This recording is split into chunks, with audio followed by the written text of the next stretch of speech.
오늘 우리에게 주시는 하나님의 말씀은 마태복음 13장 23절, 신약성경 21쪽에 있습니다. 마태복음 13장 23절 한 절의 말씀인데요, 우리 다 같이 한 절의 말씀을 함께 합독하겠습니다. 시작. 좋은 땅에 뿌려졌다는 것은 말씀을 듣고 깨닫는 자니 결실하여 어떤 것은 100배, 어떤 것은 60배, 어떤 것은 30배가 되느니라 하시더라. 아멘. 미국의 작가 중에서 앤드류 매튜스라는 그런 사람이 있었어요. 그 사람이 10살 때 가장 애지중지하는 게 뭐냐, 보물 1호가 뭐냐, 축구공이었어요. 축구공. 축구공이 너무 좋아가지고요, 그냥 밥을 먹고 잠을 잘 때도요, 그거 축구공을 안고 밥 먹고 잠잘 때도 안고 자고 그렇게 잤습니다. 일주일에 한 번은요, 신발 대신에 축구공을 닦았어요. 그래서 이 축구에 대해서는요, 또 모르는 게 없었습니다. 어느 날 이 오후에 이 거리에서 공을 차다가 그만 그 소중한 축구공을 잃어버린 거예요. 막 여기저기 돌아다녀 봤지만요, 찾을 수가 없었습니다. 그래서 아무래도 누가 훔쳐간 것 같았어요. 그래서 이렇게 유심히 보는데 어떤 아주머니가 자기 옷 속에다가 뭔가 숨기고 있는 것 같았어요. 그래서 그 아주머니에 달려가지고 내 축구공 배 안에 넣고 뭐 하시나요? 이렇게 물은 거예요. 빨리 축구공 주세요. 그 아주머니가 이거 나 축구공 아니야. 이거는 지금 만삭이 돼가지고 배가 지금 나온 거야. 그 10살짜리가 뭔 소린지를 모르는 거예요. 그래서 아주머니가 하나부터 가르쳐 주는 거예요. 이게 어떻게 된 거냐면 말이지, 이게 말이야, 아기가 여기 생긴 거야. 그래서 여기 아기가 지금 자라고 있어. 지금 8개월이나 됐다. 이거를 말했어요. 그러고 나서 그렇구나. 축구공이 아니구나. 그러고 나서 이 어린아이가 그 다음에 이제 바다가도 축구공을 찾았어요. 이 아이는 10살이 될 때까지 이 임신한 여자에 대해서 몰랐다는 거야. 그것도 신기한 거죠? 자, 그런데 그것을 알고 난 후부터는요, 이제 주변에 그런 임신한 아줌마가 있으면요, 다 보이더라는 거예요. 자, 이게 뭐냐? 이걸 깨닫게 되면요, 안 보이던 것이 보인다는 거예요. 우리가 흔히들 이렇게 말하잖아요. 아하! 그렇게 말하잖아요. 아하! 이런 아하의 역사가 여러분 일어나시길 바랍니다. 이 깨닫게 되면요, 안 들리던 것이 들리고요, 이 깨달음은 새로운 세계를 여는 문과 같다는 것입니다. 자, 예수님께서요, 오늘 이 천국에 관한 비밀을 이 마태복음 13장에서 얘기하십니다. 그래서 오늘 다 읽진 않았는데 3절에서 9절에 보면요, 씨 뿌리는 자의 비유에 대해서, 씨 뿌리는 거 너무 많이 들으셨죠? 이게 제자가 이제 막 설명을 하신 거예요. 씨 뿌리는 자가 이렇게 뿌렸는데, 그러니까 제자가 물었습니다. 예수님 왜 비유로 말씀하십니까? 이렇게 하니까 예수님, 천국의 비밀은 너희가 알지만 이것은 이 깨달음은 누구나 아는 것이 아니다. 어떤 사람에게는 주어지지 않는다. 이렇게 말했어요. 어떤 사람에게는 이야기해도 이 예수님 이야기가 뭔 말인가 모른다는 거예요. 즉, 이 마음의 준비가 있으면 언제라도 깨달음과 이해가 이렇게 있지만, 준비된 마음이 없이는, 마음이 열리지 않고서는요, 깨달음이 없다는 거예요. 그래서 예수님께서 이렇게 비유로 말씀하신 그 이유가 그래서 비유로 말씀하셨다는 것입니다. 마음을 준비시키고 마음을 열어 깨닫도록 하시기 위해서 비유로 말씀하셨습니다. 자, 현재 상태로는 그들은 세상 끝날까지 쳐다봐도 보지 못하고 지칠 때까지 들어도 깨닫지 못하는 거예요. 그러나 너희는 하나님의 이 주신 눈이, 복 주신 눈이 있고 이 보는 눈이 있기 때문에, 즉 하나님이 이 복 주신 귀가 있고 이 듣는 귀가 있기 때문에 너희는 들린다는 것입니다. 예언자와 이 겸손하게 믿는 이들을 비롯해 많은 사람들이 너희가 지금 보는 것을 보고 싶어 했고, 구약 성경에 보면 많은 사람들이 보고 싶어 했고 지금 듣는 것을 듣고 싶어 했지만 구약 시대에는 못 들었다는 거예요. 하지만 이 천국 비유를 깨닫지 못하는 자가 되지 말고 깨닫는 자가 되라고 더 강조하시면서 말씀하시는, 너희는 깨닫는데 좀 못 깨닫지 않냐? 그러니까 어쨌든지 너희들은 더 깨닫는 자가 되어야 한다. 그리고 우리에게 목표를 주시는 그 제자들에게 18절에서 23절까지 보면요, 이 씨 뿌리는 자의 비유가 나옵니다. 자, 본문이 나오는 23절은 씨 뿌리는 자의 비유의 결론이에요. 결론. 자, 이 부유의 말씀은 우리에게 이 천국 백성다운 삶을 살라고 말씀하시는 겁니다. 즉 천국의 비밀을 깨닫고 천국의 원리와 능력으로 살아가는 삶을 우리가 살아야 된다고, 그러한 삶이 바로 밭에 씨를 뿌리는 것과 같다는 것입니다. 자, 우리가 이 씨 뿌리는 거 잘 아시잖아요. 이 네 종류의 이 밭이 나오는데 이 네 종류의 밭이 모두 열매를 맺는 게 아니라는 것입니다. 자, 열매를 맺는 밭과 열매를 맺지 못하는 밭이 있어요. 자, 그 중에 어느 땅에 열매를 맺어요? 좋은 땅. 좋은 땅에 떨어진 씨앗만이 열매를 맺는다. 그럼 우리가 결론이 뭐예요, 여러분? 우리 마음이 어때야 된다? 무슨 땅이 돼야 된다? 그렇죠. 좋은 땅이 되어야 한다는 것입니다. 이 비유의 내용은 우리가 천국 백성으로서 세상을 바라봐야 돼요? 천국을 바라보라는 거예요. 그리고 하나님의 말씀을 어떻게, 어떤 마음으로, 어떤 자세로 듣고 깨닫느냐에 따라서 신앙이 성장하느냐 아니면 그냥 성장하지 않느냐, 삶의 변화가 일어나느냐 일어나지 않느냐, 열매 맺는 신앙을 살아가느냐 그렇지 않느냐를 결정한다는 것입니다. 자, 뿌려진 씨가 결실한 좋은 땅이라는 게 뭐예요? 좋은 땅은 뭐냐?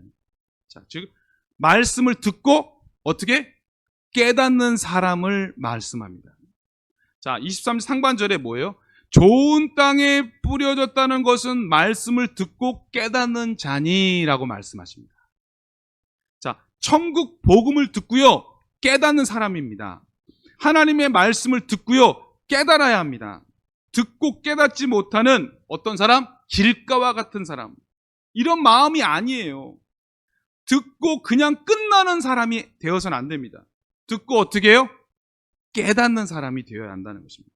여러분, 깨닫는다. 이 깨달음이 뭡니까? 국어사전에는 깨달음이라는 것이 어떻게 나왔냐면 생각하고 궁리하다 어떻게? 알게 되는 것. 생각하고 궁리해야 알게 되는 것입니다. 자, 일반적으로 깨달음은 자기 스스로 깨닫게 되는 현상이에요. 내 스스로 깨닫게 되는 현상입니다. 이 깨닫는다는 말은요, 다른 말로 하면요, 꿰뚫다, 꿰뚫는 거랑 같은 거예요. 그래서 부분적으로 알고 있던 작은 지식들이 한꺼번에 연결되어서 전체가 보이는 것을 깨달았다. 그래서 깨달음은 눈이 띄어지는 것이고요, 귀가 열리는 것이고요, 보이지 않던 꿰뚫으니까 어떻게 내면의 것이 보이는 것입니다. 들리지 않았는데 그 내면의 소리가 들리는 것입니다. 자, 깨닫는 유형은 여러 종류의 사람이 있어요. 우선 보기만 해도 깨닫고 듣기만 해도 깨닫는 사람이 있어요. 정말 이거 어떻게 보면 신령한 사람이죠. 오늘 말씀의 이 좋은 땅과 같은 마음을 가진 사람은요 그냥 깨달아지는 거예요. 그런데 듣는 것만으로는 깨닫지 못하고 매를 맞아야 깨닫는 사람이 있어요. 충격을 받아야 깨닫는 사람이 있습니다. 고통을 겪고 나서야 깨닫는 사람이 있어요. 어떤 사람은 자기가 뭔가 잃어버리고 나서야 깨닫는 사람도 있어요. 우리가 흔히들 그러잖아요. 건강을 잃거나 돈을 잃어버리거나 사랑하는 사람을 잃고 나서야 깨닫게 되잖아요. 맞죠? 이런 말 들어보셨어요? 있을 때 잘해. 이런 말. 네. 그렇게 삶의 막다른 골목에 이르러서야 깨닫게 되는 사람들이 있어요. 그리고 여러분, 또 어떤 사람인 줄 아세요? 죽을 지경이 되어서야 깨닫는 사람도 있어요. 자, 죽을 지경이 되어서야 깨닫는 사람보다 더 심한 사람은 어떤 사람일까요, 여러분? 그래요. 죽은 다음에 깨닫는 사람. 처음 들어보셨죠? 오늘 진짜로 최초 공개. 여러분, 죽은 다음에 깨닫는 사람 최초 공개. 누가 있을까요? 성경에 나와 있어요. 예수님의 비유 가운데 나사로와 부자 비유가 있어요. 근데 이 어리석은 부자는 살아생전에요. 살아생전에는 끝내 깨달지 못해요. 너무 잘 살고 너무 잘 먹고 그러니까. 그런데 죽어가지고 음부에 떨어지다. 이게 음부가 어디예요? 지옥이잖아요. 지옥에 떨어져가지고요. 지옥에서 막 목이 마른 거예요. 목이 말라가지고 막 물 한 번 못 먹었는데 이렇게 보니까 아브라함 품에 있는 나사로가 있는데 그 물 한 방울만 좀 떨어져서 나 주면 안 되겠냐라고 말하는 거예요. 그래서 그때야 깨달은 그때 지옥 가서 깨달은 거예요. 진작에 믿었어야 되는데. 그땐 늦었죠? 늦었다는 거예요. 자, 여러분은 어떤 유형에 속합니까? 바로 그냥 보고 듣고 깨달으십니까? 아니면 죽을 지경이 되어야 깨달으십니까? 죽은 다음에나 깨달으시겠습니까? 우리는요, 잘 깨달아야 된다는 거예요. 늘 결실할 수 있도록 좋은 땅과 같은 마음으로 말씀을 잘 듣고 깨닫는 우리 모두가 되시기를 축복합니다. 자, 세상에서 요즘에 뭐 부자 중에 한 사람이 있습니다. 많이 있는데, 부자들이 좀 있는데, 마이크로소프트사를 개발한 빌 게이츠 회장이 있어요. 빌 게이츠. 그 사람이 기부를 많이 하는 사람으로 유명한데, 처음에는 기부를 안 했어요, 이 사람이. 근데 지금은 이혼했지만 이 멜린다라는 부인이 있었어요. 부인이 어떤 일이 있었냐면 아프리카를 1993년도에 아프리카를 방문하게 되었어요. 그런데 여러분, 아프리카 여행을 가는데 신기한 거를 발견한 거야. 자기가 아프리카에 가는데 신발을 신은 여성이 한 명도 없었어요. 자, 맨발로 다니는 여성들을 보고 깨달았습니다. 왜 저 여성들은 다 맨발로 다닐까? 물어봤더니 돈이 없어서 맨발로 다녔던 거예요. 맨발이 편한 게 아닙니다, 여러분. 그래가지고 남편에게 상의를 해서 우리 재산을 기부합시다. 그래서 저 사람들에게 좀 신발도 좀 사줬으면 좋겠다고 해서 그때서부터 깨닫게 되니까 기부했다는 거예요. 자, 이건 제주도에서 있었던 일입니다. 제주도에서 오랫동안 병원을 운영했던 그런 의사 선생님이 있었어요. 그분이 60평생을 남부럽지 않게 아주 잘 살았어요. 부귀영화를 누리면서. 근데 어느 날 이분이 일본 도쿄에서 열리는 국제회의에 참석하게 됩니다. 일본인데 뭐 지진이 났는지 모르겠어요. 갑자기 천장이 무너져 내렸어요. 그때 회의에서. 그래가지고 그때 머리를 다치게 됩니다. 이 갑작스럽게 입원하면서 그가 자신의 삶을 돌아보게 되고요. 내가 60평생을 살았는데 이제 남은 인생을 어떻게 살아야 할까? 이게 한 방에 가는구나. 그래가지고 그가 그동안에 이 정성스럽게 읽어온 병원을 정리합니다.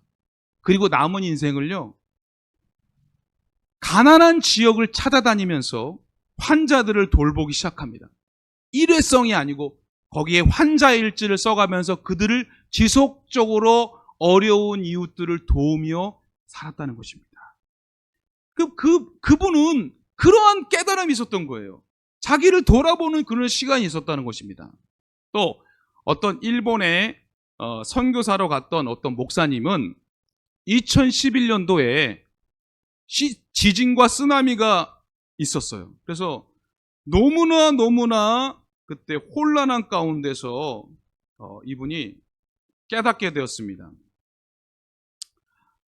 바로 내가 이 세상을 떠나는 날, 이 세상의 끝날은 이렇게 닥칠 것이구나. 내가 그 순간이 되면 이것저것 챙길 겨를이 전혀 없을 텐데 내가 누리고 있는 모든 것 다 내려놓아야겠구나 하면서 이 깨달음 속에서 다시 제2의 인생을 살아야겠구나. 시간 허비하지 말고 더 선교사로서의 사명을 감당해야겠다는 깨달음을 얻게 되었습니다. 자, 누군가 깨달음은 마치 삶의 엘리베이터를 타는 것과 같다라는 말을 했어요. 자, 엘리베이터를 타면 어떻게 해요? 위로 올라갑니다. 이게 무슨 뜻입니까? 깨달음은 우리를 위로 올라가게 하는 에너지를 준다는 것입니다. 바로 우리가 앞에 것만 보고 살았는데 영원한 것을 보는 눈을 갖게 되고요. 더 가치 있는 것이 뭔지를 보게 되는 그런 눈을 갖게 되는 것입니다. 영적인 단계를 더 올라갈 수 있는 눈을 갖게 되는 것입니다. 깨달음은 우리를 더 부정적인 것보다 긍정적인 것을 갖게 되고요. 내 삶을 더 성장하도록 우리를 이끌어준다는 것입니다. 여기 깨닫고 이렇게 생각을 바꾸고 행동에 변화가 일어난 인물을 하나 소개하도록 하겠습니다. 여러분, 우리가 잘 아는 인물입니다. 열왕기하 5장에 보면요, 아람 나라 군대 장관 나아만이 있습니다. 여러분, 그가 이스라엘에 있는 선지자에게 자기 나라에선 병을 못 고쳤잖아요. 문둥병이에요. 한센병이잖아요. 너무나 치욕적인, 숨기고 싶은 병이에요. 그래서 이 엘리사의 집에 도착했어요. 근데 도착했는데 엘리사가 나오지도 않아. 그리고 사람 시켜가지고 뭐라고 말하냐? 나아만에게 요단강에 가가지고 7번을 씻으라 이렇게 말합니다. 나아만이 자존심이 상한 거예요. 노발대발하면서 야, 나 진짜 고향으로 돌아가야겠다. 응? 나는 내가 이 큰 나라의 장군인데 와서 머리에 손이라도 얹든지 치료해 줄 줄 알았더니 얼굴도 비치지 않고, 우리나라에 큰 강이 많은데 요단강 저 조그만한 강? 아이고, 내가 진짜. 그래가지고 그냥 화가 나가지고 갈라고 그랬어요. 그랬더니 그 종들이 말리는 거예요. 아이고, 주인님, 이 선지자가 주인님께 더한 일을 행하라고 해도 병을 낫기 위해서라면 하셔야 되지 않아요? 그 말을 했어요. 그래, 나아만이 어떻게 했을까요? 가만히 생각해 보니까 그 말이 맞잖아요. 내가 지금 그럴 처지예요? 내가 그럴 처지냐고요? 아니잖아요. 그래서 그 말을 듣고 나아만이 깨닫기 시작했던 거예요. 바로 교만하고 자기 중심적으로 생각하고 이기적인 그런 가득 찬 그 마음을 깨트려 버리고 내가 왜 여기까지 왔는지를 한번 생각해 보고 이 병을 치료하기 위해서는 어떤 자세로 반응해야 할지에 대해서 다시 한번 생각하게 되었다는 거예요. 그래서 나를 좀 돌아보게 되고, 그래, 내가 말을 들어야겠구나. 그래서 이 사람이 마음을 돌이킵니다. 그래서 요단강에 가가지고요 7번을 씻었더니 몸이 깨끗해졌는데 어린아이 피부와 같이 깨끗해졌다고 말하고 있습니다. 그리고요, 그가 완전히 변화가 되는데요. 어떻게 변화되냐? 하나님을 믿게 되었어요. 그 땅에 그 흙을 가져가 가지고 거기서 하나님 예배하겠다고 그런 말을 했어요. 만약에 나아만이 종들의 말을 듣고서 그 말이 맞다고 생각하면서 오히려 생각만 하고 행동으로 하지 않았다면 어떻게 되었을까요? 우리 주변에는요, 이렇게 나아만처럼 이렇게 깨닫고 돌아오는 사람도 있지만 정반대의 사람들이 너무나 많아. 여전히 무슨 말인지는 알긴 알겠는데 나는 하기 싫다. 이렇게 끝까지 나는 못한다. 나는 그냥 이대로 살겠다. 이런 사람들이 많아요, 여러분.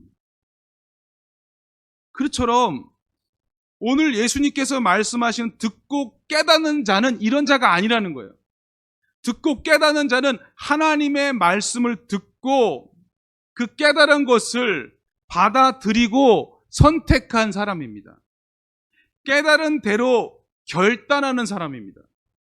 자, 씨앗이 뿌려집니다. 심어지고 뿌리를 내리고 또 자라고 열매 맺는 것이 연속적으로 이어져야 하는 것처럼 들을 귀가 있는 자는 이 비유를 듣고 어떻게 해요? 깨닫고 결단하고 실천하는 것으로 이어져야 한다는 것입니다. 자, 오늘 복음서 이 씨 뿌리는 비유는요, 마태복음 13장에도 나오고요, 마가복음 4장에도 나오고요, 누가복음 8장에도 나옵니다. 그래서 오늘 본문이 나와 있는 마태복음 13장 23절이 누가복음 8장 15절에는 어떻게 나오냐? 자, 제가 읽어드립니다. 좋은 땅에 있다는 것은 달라요, 좀 말씀이. 착하고 좋은 마음으로 말씀을 듣고 지키어 인내로 결실하는 자니라. 아멘. 자, 깨달음이라는 것이 어떻게 해요? 삶 속에서 행동으로 이루어지고 실천으로 이루어질 때 값지고 아름다운 열매를 맺지만 깨달았다고 하는데 그 깨달음이 실천으로 이어지지 않으면 열매가 있다 없다? 없다는 것입니다. 자, 예수님께서 말씀하신 이 듣고 깨닫는 자는 천국의 말씀, 하나님의 말씀, 예수님의 말씀을 지적으로만 받은 것이 아니라 어디로 받아들였을까요? 마음으로, 중심으로 받아들이고 그 말씀에 담긴 하나님의 진리와 하나님의 주권을 인정하는 사람입니다. 하나님의 말씀을 듣고 깨달은 것은 하나님에 대한 믿음이 함께 반응했다는 것입니다. 하나님의 말씀에 대한 순종이 함께 한다는 뜻입니다. 하나님의 말씀이 자신의 삶 속에서 실천된다는 의미입니다. 자,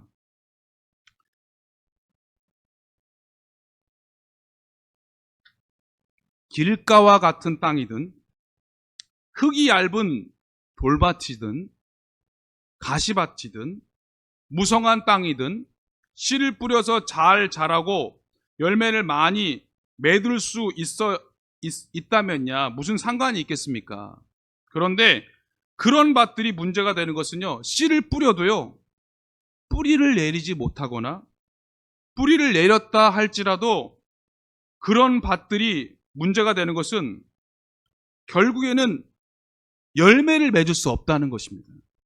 그래서 예수님은 네 종류의 밭, 네 종류의 땅을 비유로 설명하신 그 중요한 이유가 뭐냐? 씨앗의 문제가 아니라 어떤 거죠? 밭에 문제가 있다는 거예요. 밭이 중요하다는 거예요. 밭. 씨앗의 문제는 아니에요. 밭이 문제예요. 즉 선포된 하나님의 말씀에 문제가 있는 것이 아니라 하나님의 말씀을 듣고 받는 자의 어떤 마음의 자세가 중요하다고 말씀한 것입니다. 복음에 문제가 있는 게 아니에요. 즉 듣는 사람의 반응에 문제가 있다는 것입니다. 우리가 오늘 말씀을 정리하면서요, 길가처럼 우리 마음이 굳은 마음이 되지 않아야 돼요. 길가와 같은 마음이 되지 않도록 늘 우리 마음을 갈아엎는 훈련을 해야 되는 것입니다. 고집스러운 마음이 없는지, 교만한 마음, 완고한 마음, 완악한 마음, 강팍한 마음, 폐쇄적인 마음이 되지 않도록 마음이 어떻게 늘 교회 올 때마다 쟁기질을 하는, 기도로 쟁기질을 하는, 쟁기질 말씀 드리면서 또 흙이 얇은 돌밭처럼 얇은 마음이 되지 않도록, 또 문제를 만나거나 장애물을 만나거나 고난이나 박해가 온다고 쉽게 내 마음이 흔들리지 않는 그런 신앙이 되도록 우리 안에요, 어떻게 돌덩이를 매일 예배 때마다 캐내는 훈련을 해야 돼. 돌덩이를 제거해야 됩니다. 마음이 상처가 많아, 쓴뿌리가 많아, 우리 안에 분노, 우울증, 죄책감, 이 죄책감을 해결하지 못하는 수치심, 과거의 어두운 경험, 부정적인 사고방식, 나쁜 습관이라는 이 돌덩이를 우리가 캐내고 부숴버려야 하는 것입니다. 또한 분명히 말씀에 나오는데 뭐라고 말해요? 세상의 염려와 재물의 유혹이라는 가시떨기를 제거하라고 그랬어요. 하나님을 믿지 못하고 이 세상 것들로 인해 근심하고 걱정하고 염려하는 것은 우리들의 마음을 어떻게 해요? 더 하나님과 멀어지게 하는 것입니다. 초점에서 하나님에게서 더 떠나게 하는 것입니다. 하나님의 능력을, 하나님의 은혜를 받지 못하게 하는 것입니다. 우리 안에 있는 탐욕, 또 재물의 유혹에 넘어지다 보면 죄를 범하고 하나님의 말씀에 따라 살아가지 못하게 한다는 것입니다. 그래서 우리는요, 좋은 땅이 되어야 한다는 것이 좋은 땅. 더 깊이 나가면요, 이 좋은 땅이라고 해서 다 좋은 땅이 아니라는 거예요. 또 무슨 뜻이냐? 땅에 돌이 없고 가시떨기가 없다고 해서 모두 좋은 땅이 다 똑같은 결실을 내는 게 아니라고 오늘 본문에 나와 있습니다. 무슨 말씀이냐? 오늘 좋은 땅에 뿌려졌다는 것은 말씀을 듣고 깨닫는 자니 많이 결실하는 땅에 대해서 말하지 않고요. 뭐라고 말했어요? 좋은 땅에 뿌려졌다는 것은 말씀을 듣고 깨닫는 자니 결실하여 어떤 것은 100배, 어떤 것은 60배, 어떤 것은 30배가 되느니라, 이렇게 말씀하는 것입니다. 왜 좋은 땅이 있는데, 다 좋은 땅인데 왜 어떤 건 100배, 어떤 건 60배, 어떤 건 30배를 거두게 된다고 왜 이렇게 차이를 두셨을까요? 그것은 바로 좋은 땅에 떨어진 씨앗이 100배, 60배, 30배의 소출량은 다른 이스라엘 토양에서 평균 10배의 수확을 올리는 것을 감안할 때 여러분 대단한 풍작을 말하는 거예요. 이 자체만으로도 대단한 풍작인데, 자, 이 이스라엘 땅을 가보면요, 이 갈릴리 지방의 농부들은 이 좋은 땅에서 나오는 이 풍성한 소출에 대해 잘 알고 있었어요. 이 비유를 그 당시의 사람들은 잘 알고 있었어요. 그 평야 지역에 아주 그 비옥한 땅에 햇볕을 오랫동안 흡수해서 온기를 오래 간직하는 좋은 땅이 있었어요. 그래서 식물들이 잘 자랄 수 있는 따뜻한 땅이었습니다. 그래서 그 지역의 그 땅은 농부들에게 최대로 하면 40배의 수확을 안겨주는 땅이었어요. 40배. 그런데 예수님은요, 100배와 60배까지 결실을 말씀하셨습니다. 자, 이것은 뭘 말하냐? 이것은 그 당시에 그런 농작물의 역사를 말하는 게 아니라 하나님의 역사에 대해서 말씀하고 있는 것입니다. 즉, 천국의 원리와 능력은 인간의 영역과 그 기대를 훨씬 초월해서 일어난다는 것을 의미하는 것입니다. 우리가 하나님을 볼 때 그러한 믿음으로, 즉 내 힘으로는 아무리 해도 10배 이상 못하지만 하나님이 나와 함께 하신다면 100배가 아니라 1000배도 가능하다는 그런 그런 마음을 갖고 나아가라는 거예요. 그게 바로 천국 백성의 삶이고 천국의 원리라는 것입니다. 그것이 바로 하나님 나라의 능력이라는 것입니다. 그래서 믿음의 분량에 따라서 하나님께서 맡기신 달란트에 따라서 어떤 신앙인에게는요 30배, 어떤 신앙인에게는 60배, 어떤 신앙인에게는 100배의 결과가 나타날 수 있습니다. 그러므로 중요한 것은 우리의 마음의 밭, 우리가 가진 마음의 자세, 또 우리의 믿음의 반응이 어떠냐가 중요하다는 것입니다. 자, 여러분, 하나님의 말씀은 영적 양식이니까 하나님의 말씀을 듣는 태도를요, 여러분, 음식을 먹는 것처럼 비유한다면요. 자, 여러분, 누군가가 여러분이 요리를 했는데 젓가락으로 깨작깨작하면 이뻐요, 안 이뻐요? 자, 어떤 사람은 먹기는 먹는데 먹으면서 툴툴거리면서 음식이 짜니 싱거우니 매우니 어쩌니 막 그러면서 먹어요. 이뻐요, 안 이뻐요? 안 이뻐요. 자, 어떤 사람은 먹을 때 그냥 복스럽게 맛있게 먹는 거예요. 이뻐요, 안 이뻐요? 이쁜 것입니다. 여러분, 같은 음식을 먹지만 어떤 사람은 영양분이 또 그 힘이 공급될까요? 맛있게 먹고 감사함으로 먹는 사람이 그 영양분이 가지 않겠냐는 것입니다. 하나님의 말씀을 듣는 태도도 마찬가지입니다. 이 듣는 태도, 마음의 자세에 따라서 결실이 다를 수 있다는 것입니다. 흙으로 말하면 토질의 상태에 따라서 다르다는 것입니다. 좋은 땅, 토질이 좋다는 것은요, 그냥 단지 뭐 돌밭이 아니고 가시떨기가 아니고 그런 것이 아니라 토양에 영양이 있고 물 빠짐, 보습, 통기성이 있는 땅이라는 것입니다. 이렇게 토질이 좋아야 땅에 힘이 있어야 식물이 건강하게 자라며 병충해를 이길 수 있습니다. 그래서 여러분, 마음의 토양을 개선하는 것이 중요합니다. 이 땅의 힘을 높이는 것처럼 마음의 힘을 높여야 되고요. 믿음의 반응력을 높여야 합니다. 지속적으로 하나님의 말씀을 읽고 묵상하고 배워야 합니다. 기도 생활을 꾸준히 해야 합니다. 감사하고 찬송하며 예배하는 자세, 그것을 훈련해야 합니다. 자, 성경에도 말하고 있습니다. 경건의 훈련에 힘쓰라. 우리가 마음의 토양을 개선하고 어떤 문제나 고난과 역경과 박해를 이겨내고 마침내 풍성한 열매를 그럼 맺게 되는 그런 은혜를 누리게 될 것입니다. 여러분, 지금 내 마음이요, 길가와 같은 마음이고 또 가시떨기가 있는 마음이라도 포기하지 마시고요.